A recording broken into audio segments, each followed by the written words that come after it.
এরকম পজিশনে যেতে পারি তাহলে ফ্যামিলিকে জানিয়ে আমি ডিরেক্ট বিয়ের জন্য অফার করবো মেয়েকে।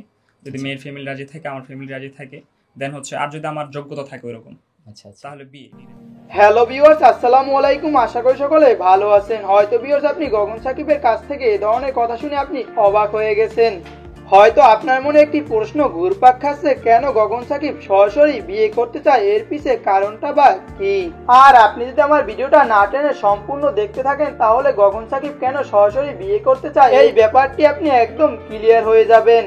এবং ভিউয়ার্স, আপনি যদি গগন সাকিবের পরিচয়, লাইফস্টাইল এবং তিনি কেন কষ্টের গান গায় এ সম্পর্কে জানতে চান, আর এ সম্পর্কে আমার চ্যানেলে ইতিপূর্বে দুটো ভিডিও আপলোড করা আছে, আর এই ভিডিওর আই বাটনে এবং এই ভিডিওর ডিসক্রিপশন বক্সে সেই ভিডিওর দুটি লিংক দেওয়া আছে, আপনি চাইলে সেখান থেকে দেখে নিতে পারেন। তো ভিউয়ার্স, আর কথা না বাড়িয়ে চলে যাই মূল টপিকে।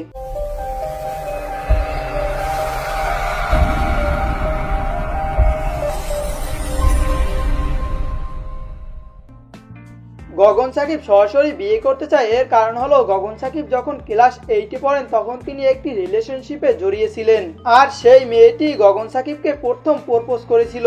তার এই রিলেশনশিপটা একটানা 5 বছর চলেছিল এবং 6 বছরের কালে এই রিলেশনশিপটা ব্রেকআপ হয়ে যায়। গগন সাকিব যখন ক্লাস 9-এ পড়েন তখন তিনি বুঝতে পারেন যে মেয়েটি তার জীবনে অনেক মূল্যবান এবং তাকে দরকার। হয়তো মেয়েটিকে হারিয়ে ফেললে তার জীবন থেকে অনেক বড় একটি মূল্যবান জিনিস সে হারিয়ে ফেলবে, এবং মেয়েটিকে হারানোর বয়স ছিল গগন সাকিবের মনে সব সময়। তখন থেকে মেয়েটির সাথে গগন সাকিবের কন্টিনিউ কথা না হলে এবং দেখা না হলে গগন সাকিব তাকে অনেক মিস করতো এবং তার অনেক খারাপ লাগতো। তাদের এই রিলেশনশিপটি ব্রেকআপ হওয়ার পিছনে গগন সাকিব মনে করেন ডিস্টেন্স।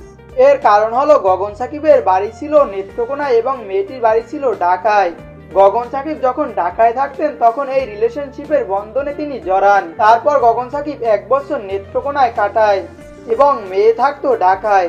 গগন সাকিব মনে করেন তাদের এই 1 বছরের দূরত্বের কারণে তার এই ভালোবাসার মানুষটির সাথে তার ব্রেকআপ হয়। গগন সাকিব আরো মনে করেন তাদের এই ডিস্টেন্সের কারণে তার ওই ভালোবাসার মানুষটি তাকে অনেক মিস ফিল করতো এবং তার অভাব পূরণের জন্য অন্য ছেলেদের সাথে রিলেশনশিপে জড়ান, যাতে ওই মেয়েটি গগন সাকিবের দূরত্বে থাকার অনুভবটা না বুঝতে পারে। এরকম নানা কারণে তাদের এই রিলেশনশিপটি ব্রেকআপ হয়ে যায়। হয়তো ভিউয়ার্স আপনার সামনে এখন এই ব্যাপারটা ক্লিয়ার হয়ে গেছে যে গগন সাকিব কেন সরাসরি বিয়ে করতে চায়। যে ছেলে 5 বছরের রিলেশনশিপে ছেঁকা খায় সে কেনই বা নতুন করে রিলেশনশিপ করতে চাইবে, আর হয়তো গগন সাকিব এজন্যই সরাসরি বিয়ে করতে চান। তো ভিউয়ার্স, আমার ভিডিওটা এই পর্যন্তই ছিল। আমার ভিডিওটা ভালো লাগলে অবশ্যই কমেন্ট করে জানিয়ে দিবেন এবং একটি লাইক দিয়ে দিবেন।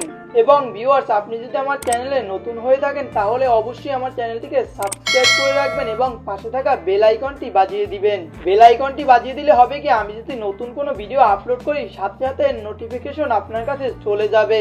এবং ভিউয়ার্স, আমার ভিডিওটা সম্পূর্ণ দেখার জন্য আপনাকে অসংখ্য ধন্যবাদ।